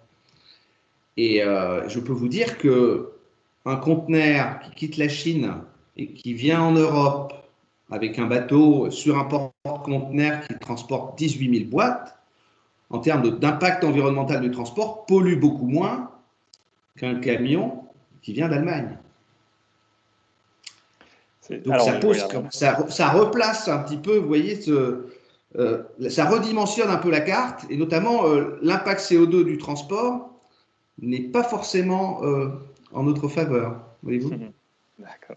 Alors, je me tourne vers M. Piot. On a une question de MLS sur la question de l'investissement dans l'innovation, qui dit qu'en Europe, on l'a pas assez fait. Alors, juste un petit détour. Mickaël nous signale que les bateaux venant de Chine s'arrêtent au Havre aussi, ce que vous nous avez dit, M. Tonnier. Mais la vraie concurrence est surtout entre Rotterdam, Anvers et Hambourg. Ce à quoi je réponds, oui, mais maintenant, nous avons un ancien Premier ministre qui est maire du Havre. Donc, peut-être qu'il va faire son influence pour pouvoir justement rendre sa patrie encore plus forte. Voilà, je digresse un petit peu, je n'ai pas forcément la solution, mais je vous remercie en tous les cas de toutes vos réactions sur le mur, qui nous permet d'avoir la conversation et de passer nos questions. Donc, Monsieur Piot, sur la question de MLS, sur les Chinois mobilisent leurs ressources pour innover, alors encadrés par des entreprises américaines ou taïwanaises par procuration. Il y a vraiment un enjeu d'innovation et c'est là-dessus que l'Europe pourra jouer demain face à la Chine, ou c'est par un tissu industriel qu'on va relocaliser, qu'on va en redevenir plus puissant? Non, enfin, je crois qu'il ne faut pas rêver sur une relocalisation, en tout cas la relocalisation de l'industrie, une partie de l'industrie qui est fabriquée aussi aujourd'hui en Chine. Ce serait très compliqué à rapatrier, ce serait très long. Et on a évidemment des problèmes concurrentiels de coûts.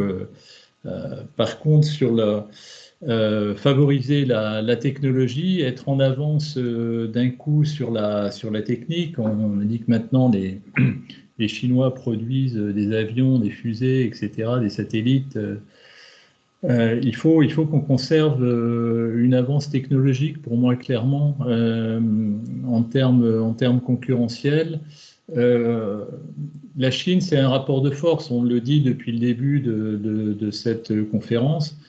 C'est un rapport de force et les Chinois ont tendance à considérer comme interlocuteur valable quelqu'un qui est capable pas de leur tenir la dragée haute, mais en tout cas de discuter d'égal à égal avec eux ou même d'avoir une avance technologique sur eux. Donc je pense que c'est plus simple de discuter avec des Chinois en ayant cette avance technologique et en étant, puisque de toute façon on sait que sur le plan des coûts de revient, on est supérieur à eux. Il faut, enfin, vraiment dans les accords qui vont être construits, évidemment, il y a cet aspect technologique avancé qui doit vraiment en Union européenne, ce qui pose des problèmes d'ailleurs. J'ouvre une petite parenthèse, mais on a un excellent outil en France qui est un outil qui est en train de se répandre un petit peu partout en Europe, qui existe déjà dans beaucoup de pays, qui s'appelle le crédit d'impôt recherche. Malgré la sanctuarisation de cet outil qui permet à la technologie, qui permet à la recherche au développement européen et à la R&D française d'avancer, malgré une certaine sanctuarisation qui était annoncée par tous les présidents de la République depuis que Nicolas Sarkozy avait dépoussiéré le dispositif.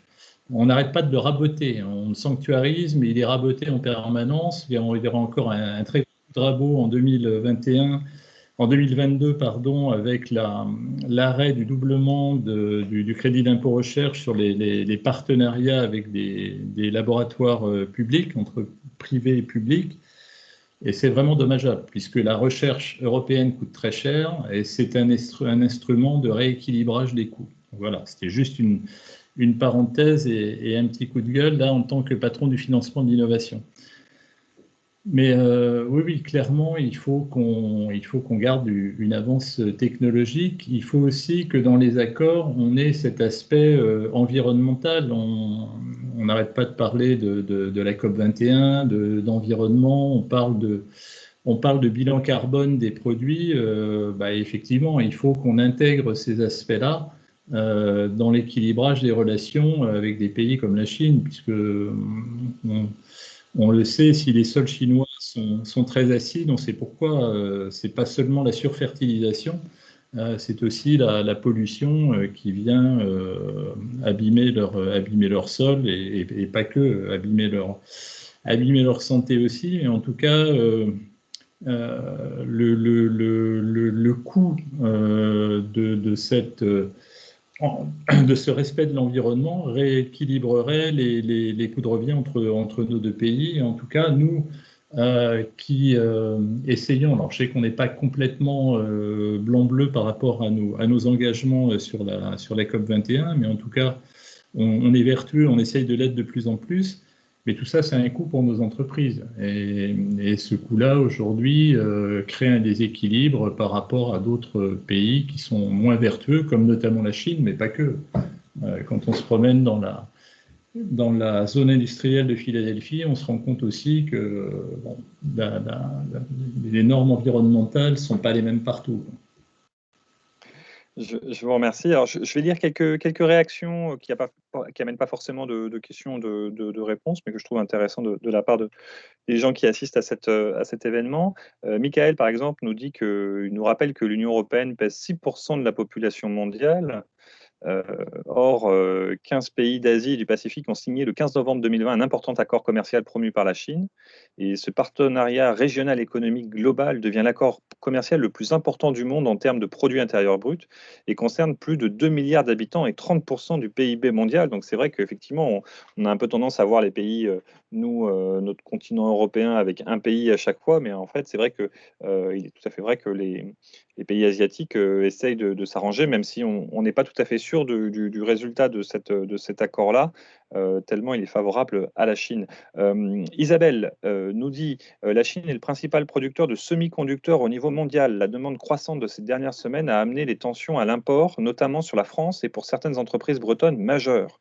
Des charters depuis l'Allemagne ont momentanément été déclenchés pour pallier cette problématique et éviter les ruptures de chaîne. Il y a donc des solutions européennes à développer. Vous avez tout à fait raison, Isabelle.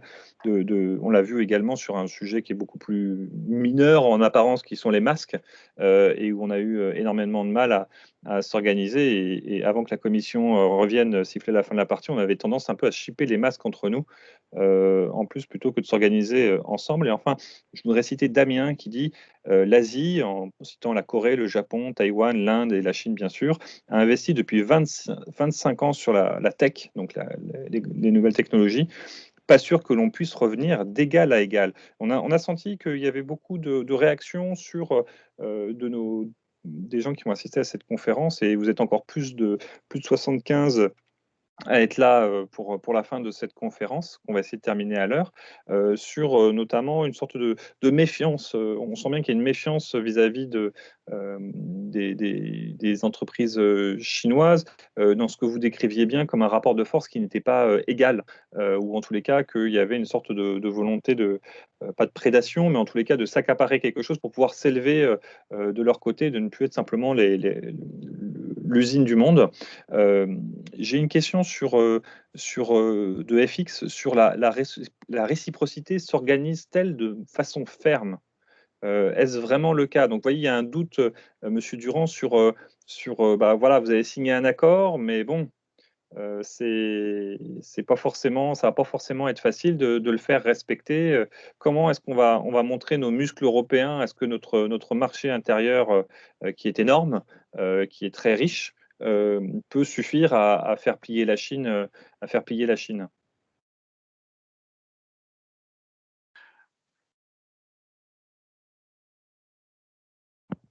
Oui, pardon. Vous m'entendez? Pardon. Non,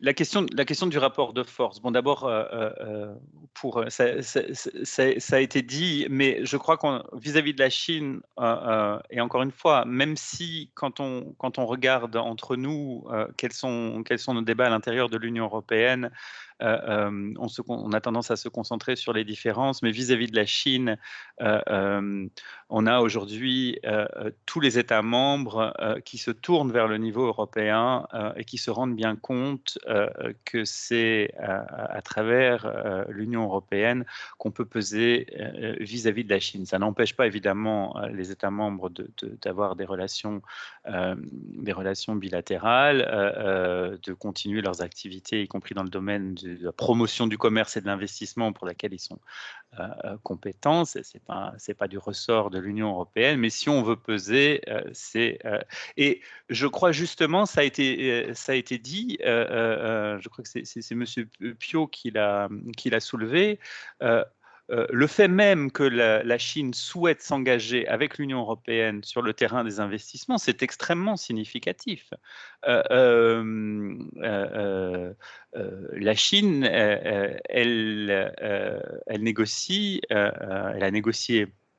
Je voulais aussi revenir là-dessus. Elle a négocié un accord avec les Américains, avec l'administration Trump. C'est l'accord dit de phase 1 de janvier 2020. Ça a été mentionné aussi l'accord asiatique, le partenariat régional et économique global signé en novembre dernier, donc qui inclut la Corée, le Japon, l'Australie, la Nouvelle-Zélande. Donc tout le monde négocie avec la Chine. La question, tout le monde veut négocier avec la Chine et améliorer les conditions de la relation économique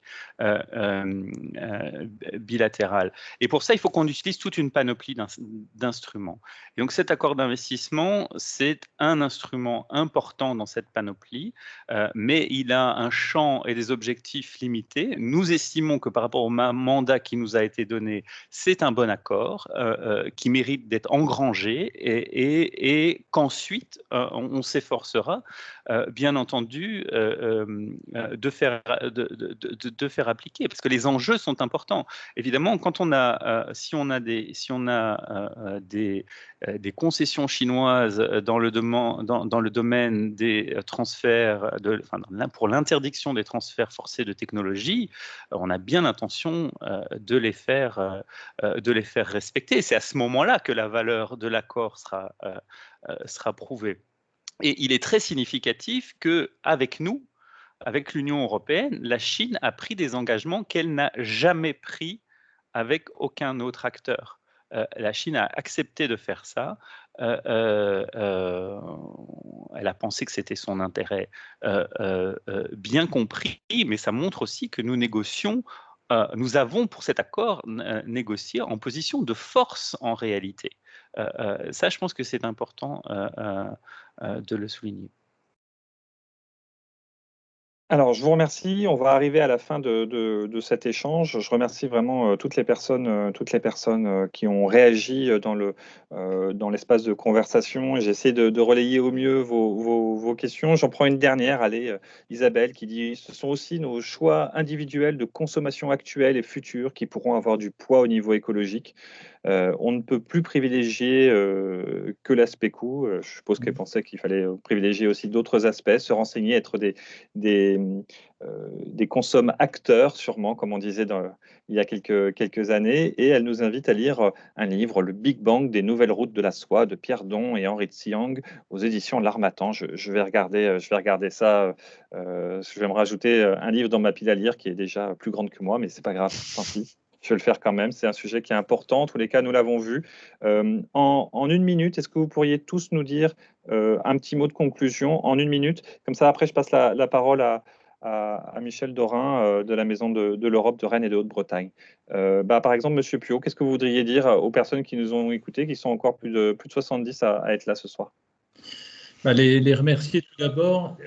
Oui, mon micro est branché. Donc, les remercier tout d'abord et puis conclure sur l'aspect, effectivement, la Chine est un énorme marché, c'est un marché compliqué, difficile, mais c'est une véritable ouverture que cet accord entre l'Union européenne et la Chine, et je crois qu'il faut se réjouir tous, et au niveau de nos entreprises, de cette avancée, de cet accord qui va, même si ce n'est pas la panacée, mais va ouvrir des perspectives et il faudra savoir les saisir. Alors, avant de passer la parole à Emmanuel Tonnier, je vais juste citer Yves Camille qui me sauve un peu la mise, parce que moi qui n'ai pas le temps de lire forcément tous les livres que j'ai déjà à lire, qui nous signale qu'il y a un documentaire sur la route de la soie sur France 5 samedi dernier, donc qui est probablement encore disponible en replay. Je vais commencer par ça. Monsieur Tonnier, à vous la parole. Oui, moi je pense que ces accords vont dans le bon sens, car rien ne sert de trop résister. Et la meilleure défense, c'est souvent l'attaque. Donc il faut y aller armé, je pense en meute, un peu plus que nous le faisons aujourd'hui. Il faut se protéger un peu.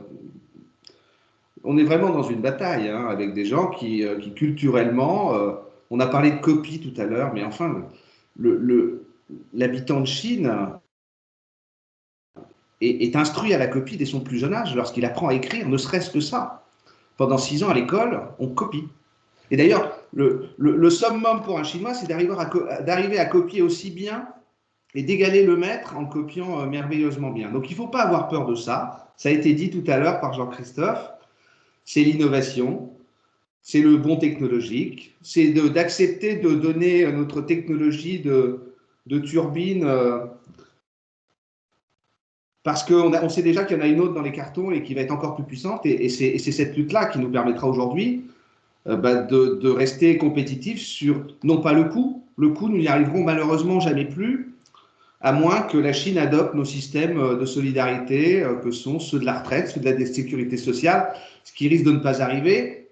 Nous avions, il y a quelques années, une opportunité de rééquilibrer un peu les choses, souvenez-vous. Ça s'appelait la TVA sociale. C'est M. Borloo qui l'avait fait entre les deux.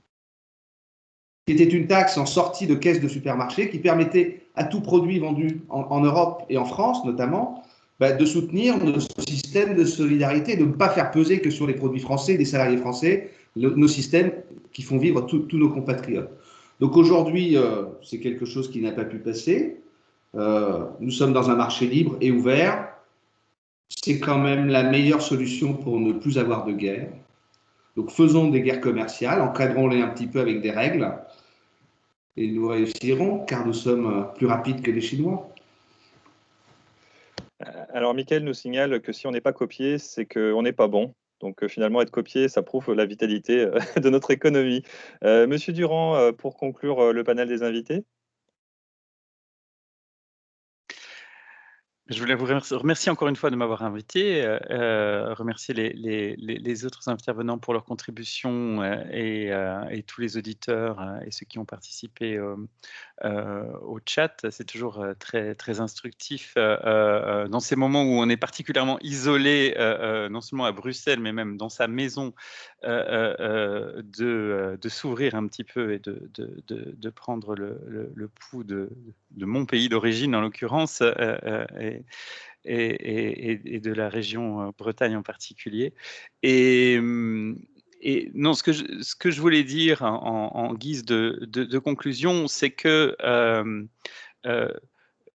je peux vous inviter à lire même la communication de 2019 sur les relations avec la Chine.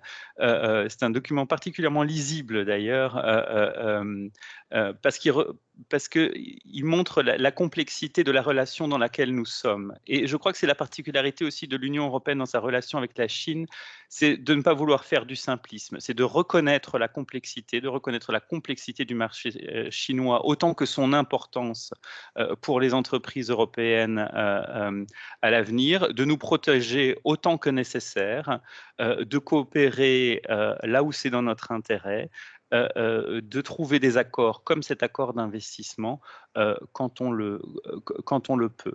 Et donc, c'est cette complexité face à la simplification, à ceux qui sont les tenants du découplage à tout va, mais on est bien sûr dans un environnement, les deux derniers intervenants l'ont rappelé, extrêmement concurrentiel, et c'est pour ça aussi que l'Union européenne met en place des outils, le domaine de coopération industrielle, le domaine des semi-conducteurs a été mentionné. C'est un secteur fondamental. Il y a la concurrence chinoise, mais il y a aussi les autres pays asiatiques. L'Europe a encore une carte à jouer, et c'est dans ces domaines-là de technologie de pointe qu'est notre avenir. L'Union européenne est justement en train de mettre en place des politiques industrielles pour redynamiser ces secteurs où l'Europe doit être en pointe. Alors, juste pour conclure, merci beaucoup à tous nos intervenants. Juste pour conclure, pour vous dire qu'il y a beaucoup de messages de remerciements et sur la qualité de la conférence. Donc, merci à nos intervenants pour ce soir. Donc, on a parlé de cet accord global sur les investissements, l'AGI, voilà, avec la Chine. Du point de vue de la Commission, on a un résultat qui est très satisfaisant. On a vu qu'il y avait pas mal de questions de gens sur la capacité à se faire respecter cet accord. Justement, il y a une sorte de petit scepticisme, mais vous nous avez bien dit que même si on a envie de commercer avec la Chine, en tous les cas, il y avait la volonté d'avoir des mesures de rétorsion possibles dans le cadre de cet accord via un tribunal arbitral, avec des décisions qui s'imposent à l'autre partie, et que du point de vue de la Commission, la Chine est devenue un rival systémique qui propose un autre modèle que le nôtre. Donc il faut qu'on trouve des modalités de discussion. Et on a vu grâce à nos deux autres intervenants que des fois la situation de rapport avec la Chine n'est pas forcément la même.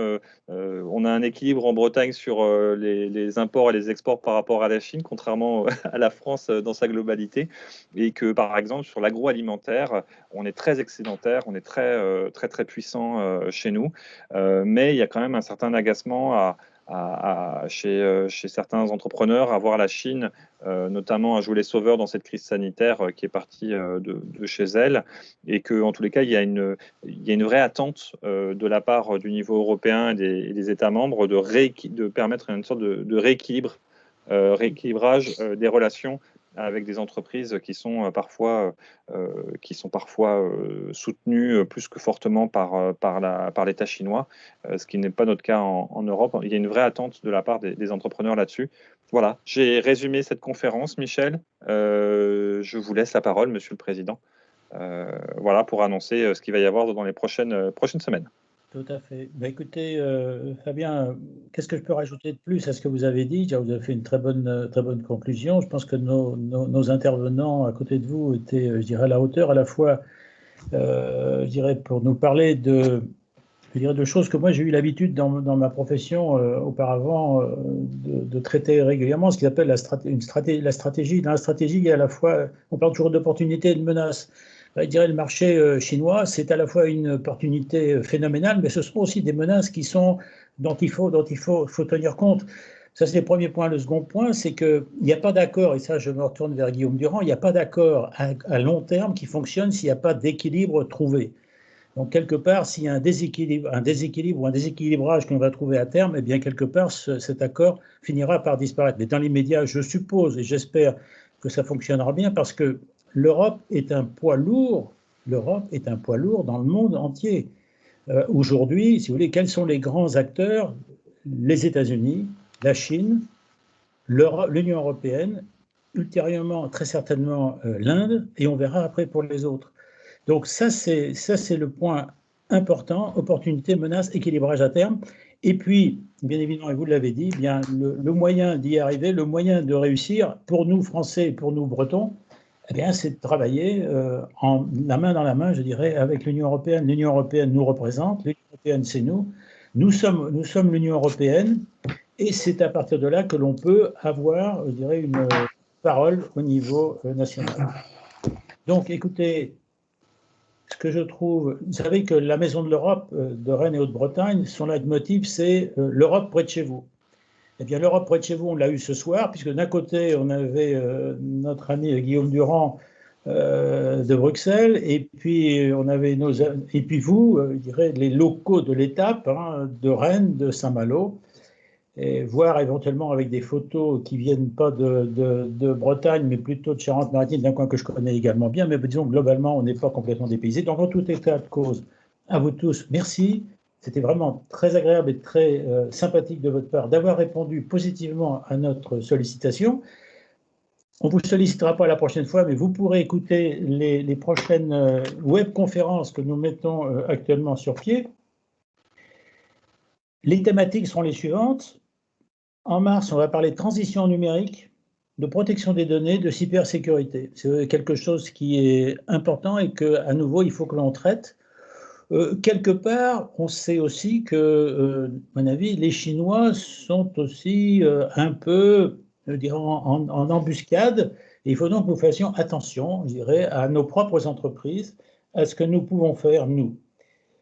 Après, on parlera, ce sera un autre point qui va concerner aussi, qui concerne aujourd'hui beaucoup l'Union européenne, c'est la politique migratoire. La politique migratoire est un grand sujet aujourd'hui. Qu'est-ce qu'il faut faire? Et puis en mai, avec l'arrivée du Portugal en tant que présidence du Conseil de l'Union européenne, eh bien, on parlera du socle européen des droits sociaux, qui est quelque chose aussi qui est important. On a parlé, je dirais, on a touché quand même quelques mots avec les Chinois, hein, le socle européen des droits sociaux.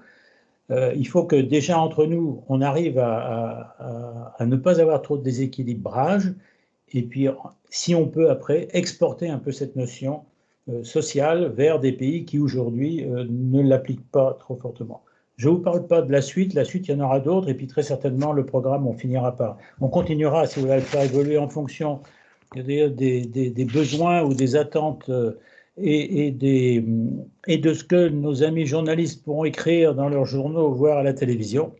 En tout cas, Fabien, Guillaume, Jean-Christophe, Emmanuel, merci à vous tous. Moi, j'étais très heureux de vous écouter, et puis j'espère que, c'est ce qui a été dit, et j'ai vu ça, beaucoup de gens qui sont partis, ou qui sont en train de partir de la réunion, vous remercie, je dirais, de la qualité de nos débats. Merci à vous. Très bonne soirée. Portez-vous bien. Et puis, à bientôt, en tout cas. Bonsoir. Merci à vous. Merci, au revoir. Merci encore et une bonne soirée. Au revoir. Au revoir. Merci, au revoir.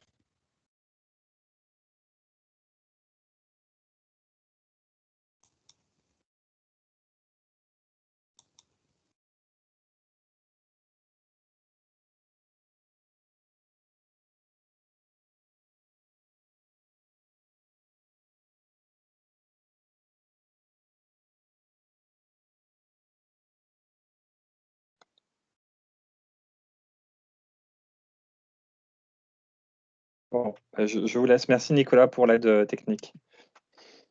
Merci beaucoup. Je voulais vous dire bravo pour votre manière dont vous amenez le débat.